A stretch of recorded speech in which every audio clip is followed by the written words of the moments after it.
هنيجي نعمل البيت هنا، نعمل شيفت A كيوب، طلع الكيوب فوق شوية ونكبر الكيوب سكيل، هناخده اتجاه الاكس هنا، اتجاه الزد جي زد، طلعه فوق بالمنظر ده. ناخده كده شوية تمام. ندخل على الايديت مود، نظبط البيت، نصغر سنة بس صغيرة لتحت. طيب البيت عندنا كان مثلث فوق كده، احنا نعمل له كات في النص. تمام. هنمسك الايدج دي، هنمسكها ونرفع كده بقى بالمنظر ده معانا. هنعمل الواح الخشبية اللي موجودة فوق هنا اهو، شيفت A كيوب، نفس اللي احنا عملناه تحت هنعمله فوق، نصغر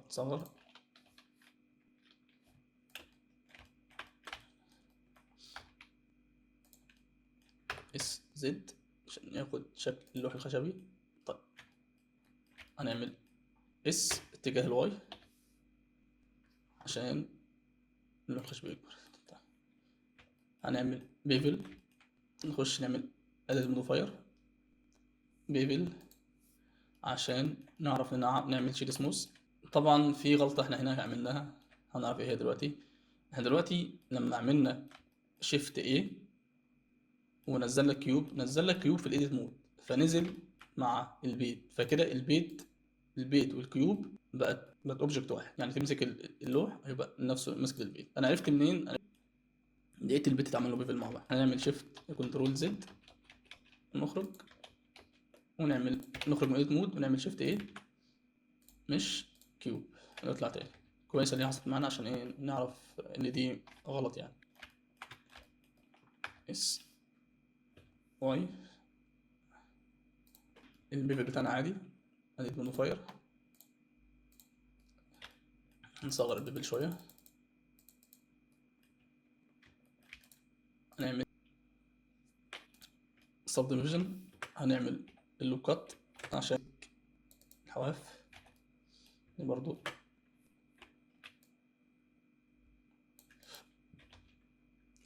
هنطلعه برا شويه عشان نشوفه بالمنظر ده. دلوقتي نقدر نعمل شيد سموث، كليك يمين شيد سموث. طيب احنا دلوقتي عايزين اللوح الخشبي يجي هنا، مش هنمسك اللوح الخشبي ونعمل كنترول جي زد ونطلع فوق ونظبط، لا احنا خلينا هنيجي هنمسك البيت، هنخش على الايديت مود، نخش نمسك الفيس دي ونعمل شيفت اس ونحرك الماوس على كيرسل تو سيلكتد، اما اضغط تلاقي الكيرسل ايه ظهرت هنا على السطح بالظبط. طب انا استفدت ايه؟ استفدت ان انا امسك اللوح الخشبي واعمل برضو شيفت اس ونطلع فوق سيلكشن تو كيرسل، يطلع اللوح الخشبي بالظبط فين؟ في المكان اللي انا عايزه.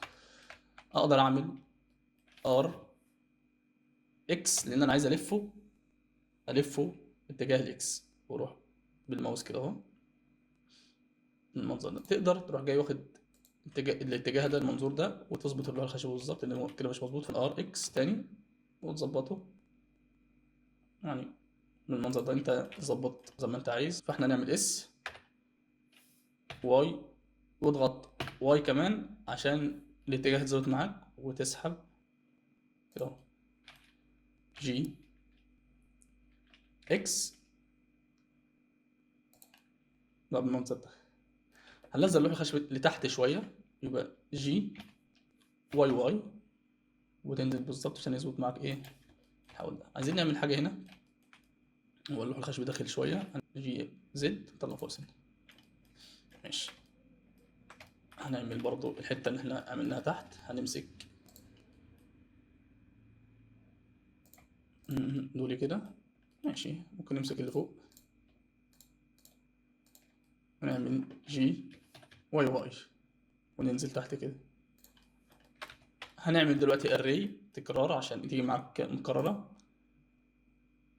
array، يعني هنكبر سنة عشان الفراغ ده كويس، انا مش هعمل اكتر من كده، هنعمل 10 مثلا، 20، هنصغر شوية نخليها مثلا 18 ولا 18 كويس، 18 كويس. طيب انا دلوقتي عايز اعمل اللوحة الخشب برضه ناحيتي، بس مش هفضل اعمل كلوب تاني، وحتى لو انا عملت كده اهو وشيفت دي قرر انا كده عملت شيفت دي وحاولت اعمله لسه هلفه. احنا في حاجة تانية هنعملها، يعني ده هيبقى تالت موديفاير نتعلمه. اتعلمنا البيفل، السب ديفيجن، الاري. الموديفاير الرابع ايه هو؟ اللي هو الميرور اللي انت بتعمل حاجه زي المرايه، بتخليها مثلا تظهر الناحيه التانيه اكنك باصص في المرايه، فبتعمل اداه موديفاير وتنزل تحت هنا ميرور.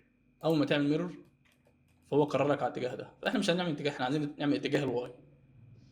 نروح جاي اتجاه الواي بالمنظر ده، واكس مفيش حاجه ظهرت، تمام. هنروح جاي ماسكين الاوبجكت ميرور، نضغط كده اهو، فهو ظهر معاك كده.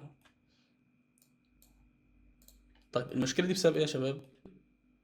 ابلاي ونعمل، طبعا مش هيعمل ميرور معاك مظبوط غير لما الاوريجين ده يبقى في النص. هنعمل كليك يمين، سيت اوريجين تو جيومتري، تمام كده بقى الجيومتري مظبوط. طبعا هنقفل،